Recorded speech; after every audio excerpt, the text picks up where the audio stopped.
Fala galera, beleza? Aqui é o Tainan Fidelis e essa é a Hook Captain. No podcast de hoje vou comentar sobre alguns dos meus últimos pensamentos, principalmente focado no chat GPT. A gente já comentou aqui no canal sobre o GPT-3, o modelo da OpenAI, que é uma empresa focada em inteligência artificial. Mais recentemente, no dia 30 de novembro, o ChatGPT foi aberto ao público e isso, causou uma revolução em tudo que a gente conhece. Tem gente comparando o ChatGPT com o pouso na Lua, com a Revolução Industrial. Não o ChatGPT, mas o fato de um modelo poderoso como esse ter sido aberto ao público de maneira gratuita, o que está fazendo com que a sociedade humana entre em contato com o que há de avançado, não ousaria dizer de mais avançado, mas com o que há de avançado na inteligência artificial hoje no mundo.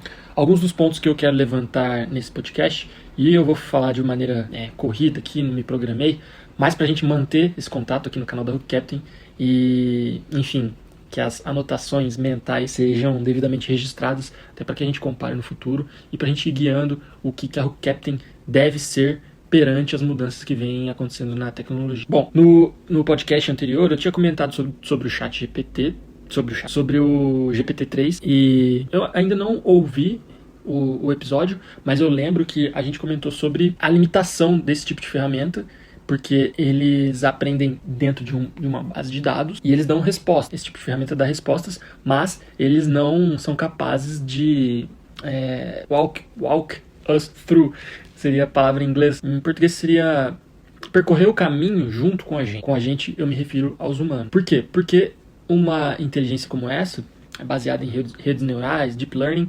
ela joga todos os dados lá em várias microvariáveis, bilhões de variáveis, se eu não me engano mais de 5 bilhões de variáveis, e a partir daí, com a prompt engineering, ou seja, com uma solicitação em linguagem natural, ela faz uma busca dentro do modelo já gerado e tenta dar a resposta também em linguagem natural, de acordo com as variáveis que se acenderam ali dentro da pergunta que foi feita. E ela dá a resposta, mas ela não explica de maneira lógica para os humanos como que ela chegou naquela resposta. Até conversei, bati um papo com o ChatGPT. Na verdade, em uma das minhas primeiras conversas foi sobre isso, sobre o fato de o ChatGPT ou de modelos de linguagem natural como esse não percorrerem o caminho lógico para os humanos de como eles chegaram naquelas respostas. E ela respondeu, resumidamente, que sim, ela não é uma professora, ela não tem esse tipo de habilidade, que ela pode dar as melhores respostas possíveis, de maneira não enviesada, mas que não tem essa feature, essa característica, essa funcionalidade de criar o caminho lógico para a chegada daquele resultado. E que, por outro lado, ela sugere que os humanos utilizem as respostas dela, para que daí eles sim criem sua massa crítica, de forma a validar ou não os resultados que um modelo como ela entregarem, e também criarem o caminho lógico para chegar nesses resultados, dado que eles sejam considerados válidos. Que é uma coisa bem legal. Tem tido muitas discussões aí nos últimos dias, porque o modelo dá respostas muito boas para questões muito complexas e, ao mesmo tempo, em algumas questões bem simples, como o que é mais pesado, 1 quilo de algodão ou 1 quilo de chumbo. Ele dá respostas incorretas algumas das vezes. Nesse caso, falando que 1 quilo de algodão é mais leve. E em questões matemáticas também. Ou seja, nesse caso, nesse cenário atual, o humano ainda é o detentor, o crítico, o responsável por filtrar os resultados, as respostas da inteligência artificial, de forma que ele dê o melhor uso daqueles resultados no mundo real. Ou seja, hoje, 3 de janeiro de 2023, a gente tem o ChatGPT, que é uma inteligência artificial poderosa, que dá respostas certas e respostas erradas, a maioria delas certas, mas nem todas perfeitas. Mas o ser humano ainda faz o papel de crítico e de filtro dessas respostas para que o melhor uso delas seja feito. Baseado nesse ponto, eu gostaria de dizer que, dado o meu contato nos últimos dias, tenho utilizado a ferramenta para diversas situações, diversas funções diferentes, como para fazer pair programming, programação em pares, para o projeto da Hook Captain, mas não para o projeto central, mas para algumas provas de conceito que eu estou fazendo. E ela performa de maneira muito boa. Se fosse dar uma nota, eu daria nota 8 de 10, mesmo comparado ao Google ou pesquisas no Google mais visando o Stack Overflow, que é uma base mundial de perguntas e respostas relacionadas à programação. Ela dá o ChatGPT tem um contexto muito bom, ele tem a memória daquela conversa, então se você passa alguma referência, algum cenário, alguma informação, você pode se referir àquela informação em outros pontos futuros da conversa que a inteligência artificial vai se lembrar. Então vai fazer referência à memória, ao contexto daquela conversa e inclusive fazendo inferências naturais, implícitas, proporcionando respostas muito, muito ricas em contexto e muito eficazes. Ao mesmo tempo oferece algumas respostas que não são úteis na prática, por exemplo, para esse projeto de prova de conceito. Ela gera código, então código de exemplo, claro, da base de dados que ela utilizou a internet inteira, a internet pública inteira que os pesquisadores da OpenAI usaram para treiná-la, mas ela gera códigos bem específicos, em cenários bem específicos, então o contexto, a correlação é muito bem feita, porém, nem todos esses códigos funcionam e é necessário apelar ao Google, ao Stack Overflow, até com uma frequência notável, mas o 8 de 10 é pela utilidade da ferramenta. Ela torna com certeza essas outras duas fontes de informação, como o Stack Overflow e o Google, menos relevante. Eu diria que 30%, 40% menos relevante hoje. Também testei, por exemplo, pedi uma sugestão de uma biblioteca para ser utilizada no projeto e ela me deu uma biblioteca exatamente nas condições que eu gostaria, mas essa biblioteca era uma biblioteca de JavaScript.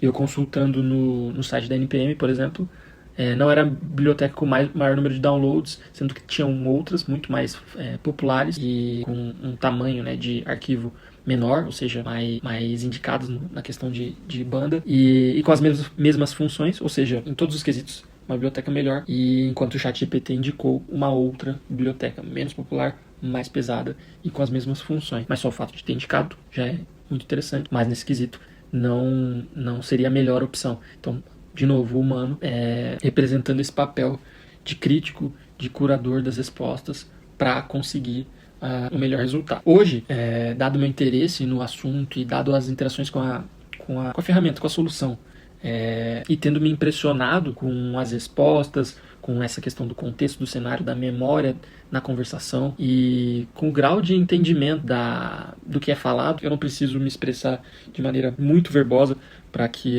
o modelo entenda o que eu estou dizendo e me dê uma resposta compatível. Muito interessante isso. Eu estou, nos últimos dias, consumindo bastante conteúdo sobre e abrindo a mente sobre esse passo, que sim, a gente já vinha falando aqui no canal, eu já vinha conversando com alguns amigos, já vinha consumindo bastante conteúdo sobre o GPT-3, mas ao entrar em contato com a ferramenta e com esse boom de reações ao contato com a ferramenta de outras pessoas no Twitter e no YouTube, enfim, nas redes sociais humanas, a gente vai entendendo melhor as possibilidades do que a gente tem hoje nessa solução específica. E dado tudo que eu consumi no dia de hoje, algumas frases me marcaram, como esse fato, a gente jogar isso, o ChatGPT, esse produto gratuito e livre no ar, abre aspas, comparável ao pouso do homem na Lua, fecha aspas. Em outro artigo, o autor diz, abre aspas, a gente soltou um vírus na sociedade humana, fecha aspas. E em um vídeo do YouTube que eu acabei de assistir, o cara fala, abre aspas, isso é comparável à revolução industrial, à era da inteligência artificial, fecha aspas. E por último eu ouvi também há pouco uma entrevista do Sam Altman, que é o CEO da OpenAI, uma empresa que é financiada por Elon Musk, mas também pela Microsoft. E ele comentando sobre as possibilidades, falando que muito provavelmente algumas poucas empresas vão ter uma AGI, então uma inteligência artificial generalista, e só que com uma base totalmente poderosa, provavelmente todo o conhecimento humano.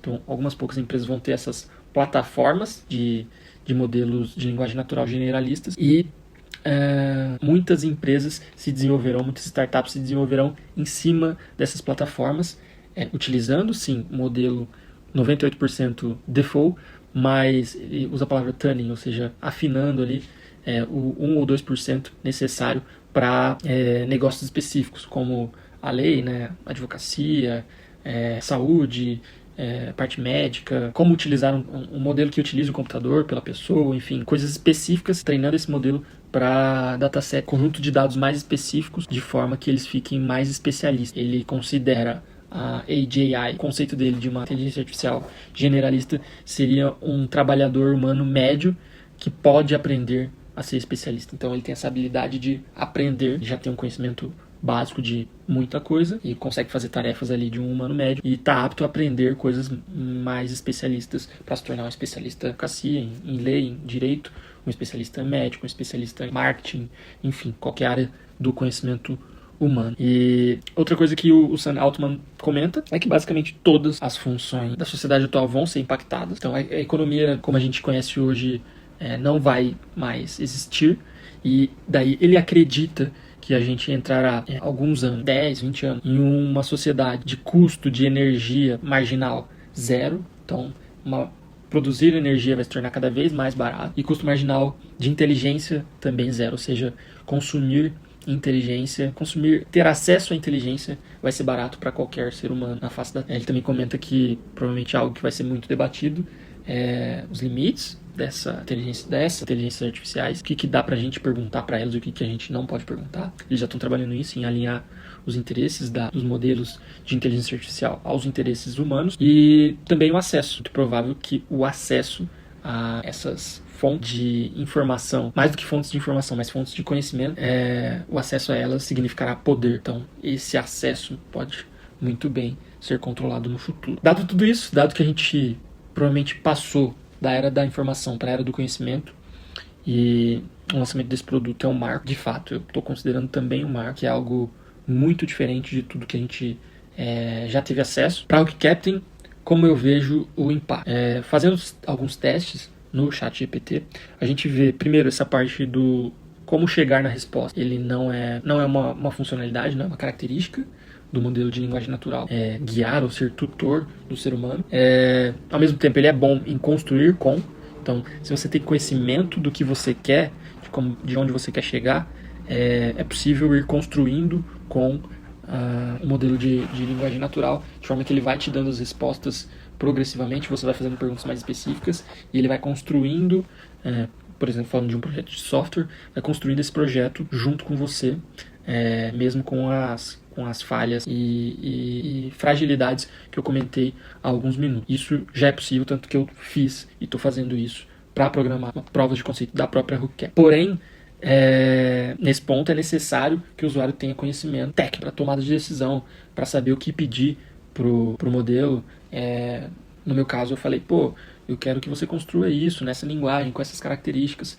E a conversa já foi bastante técnica. Então, provavelmente, para um usuário menos técnico, isso não seria muito possível. Ou o usuário menos técnico receberia uma resposta generalista. Nesse caso, algum tipo de biblioteca ou de tecnologia que o próprio modelo escolheu. E, a partir daí, o usuário teria que conviver com aquilo. Ou seja, aceitar que aquilo foi a melhor escolha. E, tal como eu disse no exemplo da escolha da biblioteca, talvez o projeto inteiro seria uma tecnologia não indicada, ou, enfim, utilizando uma arquitetura não indicada. Então, nesse cenário, é possível construir junto, mas é necessário conhecimento para construir junto. Ao mesmo tempo, para fazer alterações, também é necessário conhecimento técnico, mas já é possível fazer alterações, algo que eu não imaginava antes. Eu imaginava que, por mais que você gerasse o código pelo modelo de linguagem natural, ele tivesse poucas habilidades para interagir com o ser humano, dado aquela resposta inicial. Mas não é isso que acontece. Apesar de quem está agindo ali, de quem está conversando com o modelo precisar de conhecimento técnico, o modelo é capaz de refatorar uma resposta anterior, mantendo, por exemplo, 90% da resposta e alterando coisas específicas que foram solicitadas pelo usuário. Caso está comandando o prompt, comando. Algumas das vezes o modelo faz a alteração, mas reenviando um código totalmente diferente. Totalmente não, mas consideravelmente diferente. Um exemplo, eu estava fazendo gestão de eu estava pedindo para que o modelo gerasse um código XML de BPMN, da notação BPMN, para ser usado na biblioteca da bpmn.io, bpmn.io. E ele gerou o primeiro código, tal, com sucesso. Depois eu pedi para fazer algumas alterações, e daí ele gerou um XML consideravelmente diferente do primeiro, porém contendo as alterações. Mas isso já é algo a se levar em consideração, porque no cenário de uma programação incremental, a gente não deseja que o projeto seja refatorado por inteiro, porque a gente já considera que algumas partes são confiáveis e a gente quer só alterar outras. De qualquer maneira, isso é uma funcionalidade muito interessante, está presente já nessa solução e que não era algo que eu imaginava. Dado tudo isso, creio que, conectando em um dos artigos que eu li e ao escopo do problema que o Captain busca corrigir e as atualizações de soluções que o ChatGPT já solucionou e provavelmente vai disponibilizar para público ou de forma comercial no futuro, creio que o foco de desenvolvimento de uma startup como a Hook Captain deva ser em melhorar a forma dos humanos treinarem e validarem e construírem junto com os modelos de inteligência artificial. Treinamento. Um exemplo, eu coloquei um cenário de uma aplicação, negócio, sistema para gestão de um negócio em linguagem natural e pedi para que a ferramenta gerasse esse cenário de teste em JSON para que eu pudesse ter esse JSON como saída. E ela interpretou aquela linguagem natural e gerou um JSON bem simples. Uma array de cenários, dentro do cenário os passos, os steps. Depois eu interagi, fiz uma interação com o modelo e pedi para que em um dos passos, em um dos steps, ela adicionasse uma condicional. Se acontecer isso e tal. E também foi bem simples, dentro do step ela adicionou um campo de if, else e then.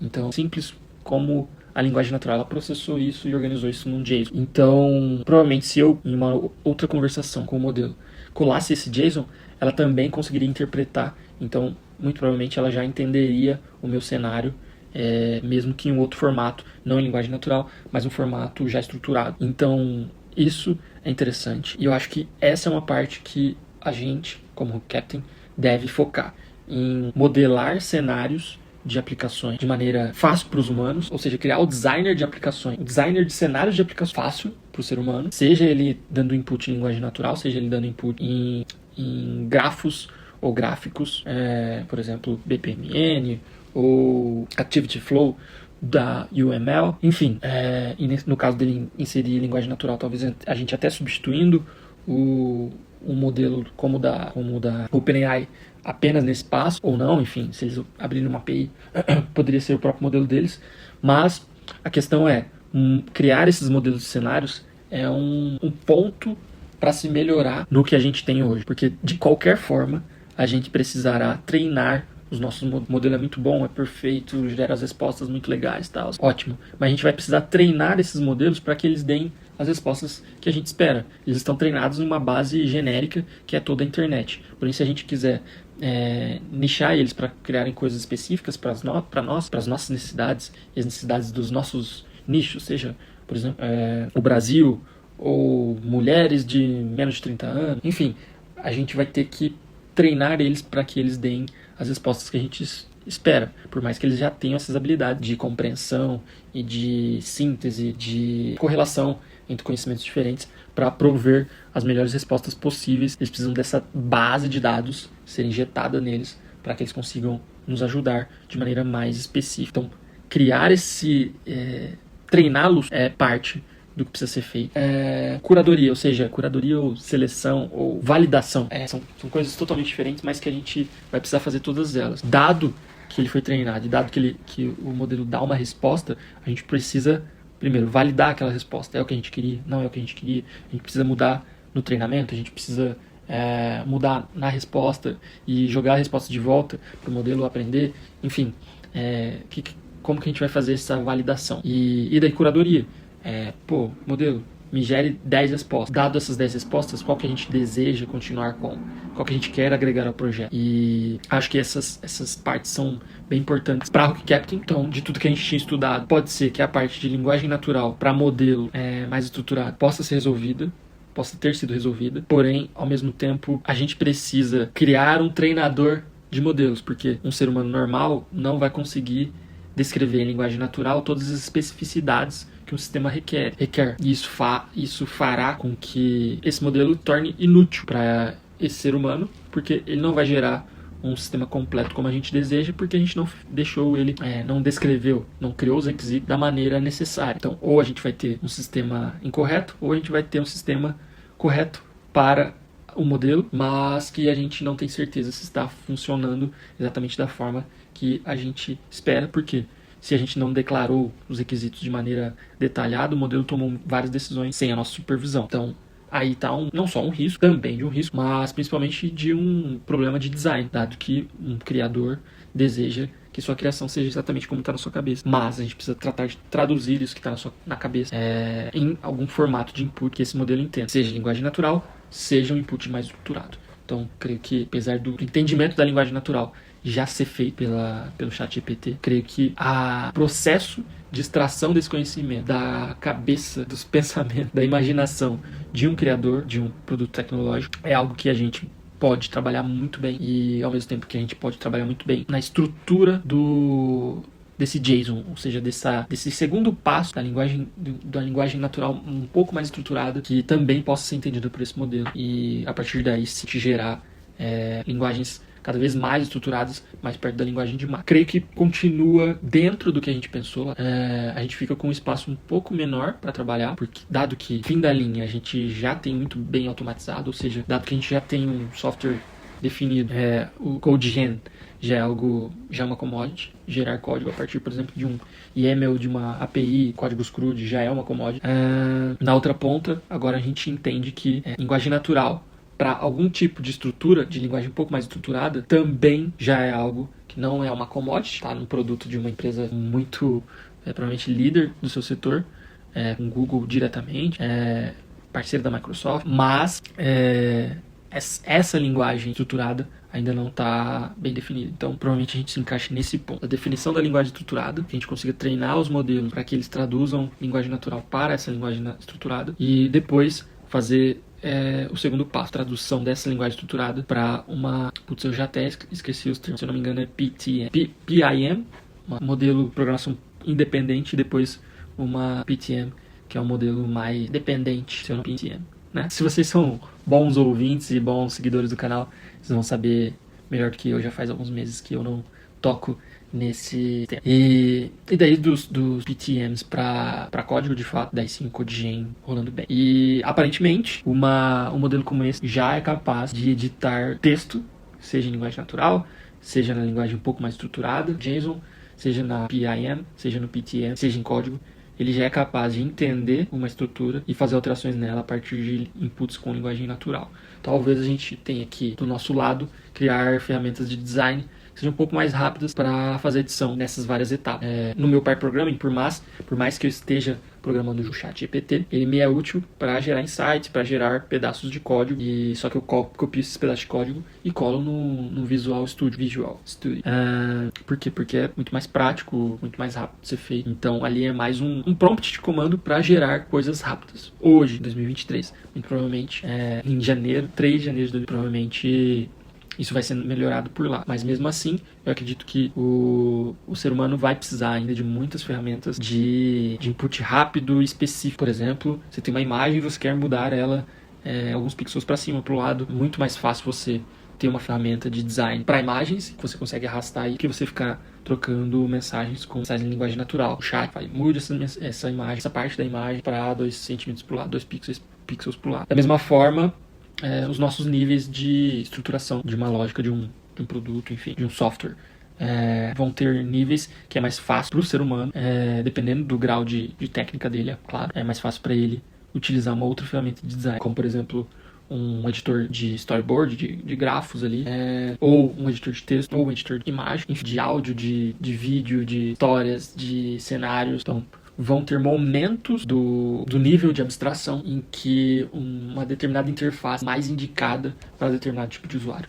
Então, aí eu acredito que o Captain pode trabalhar bem para criar as melhores ferramentas. Primeiro, definir e construir os padrões estruturais de texto para cada uma das etapas, cada um dos níveis de abstração, criar as conexões entre os níveis que a máquina consiga entender ambos. Pode ser que essas conexões se percam durante as traduções do modelo, e também criar as melhores ferramentas de design para cada um dos tipos e dos níveis de abstração, de forma que seres humanos de diferentes backgrounds técnicos possam trabalhar, possam interagir com o texto, com os níveis de abstração da maneira mais eficiente possível, dado o conhecimento. Acho que é isso. Bom, conversamos sobre muita coisa e foi um prazer estar voltando a falar aqui com vocês e atualizando aí tanto o cenário tecnológico com essa bomba que foi o ChatGPT, que eu ainda estou entendendo como funciona, explorando cada vez mais, e também atualizando aí como a gente vê a estrutura mais macro da Hulk Captain depois dessas novidades, o que mudou na nossa percepção. Valeu, gente, curtam este vídeo, sigam o nosso canal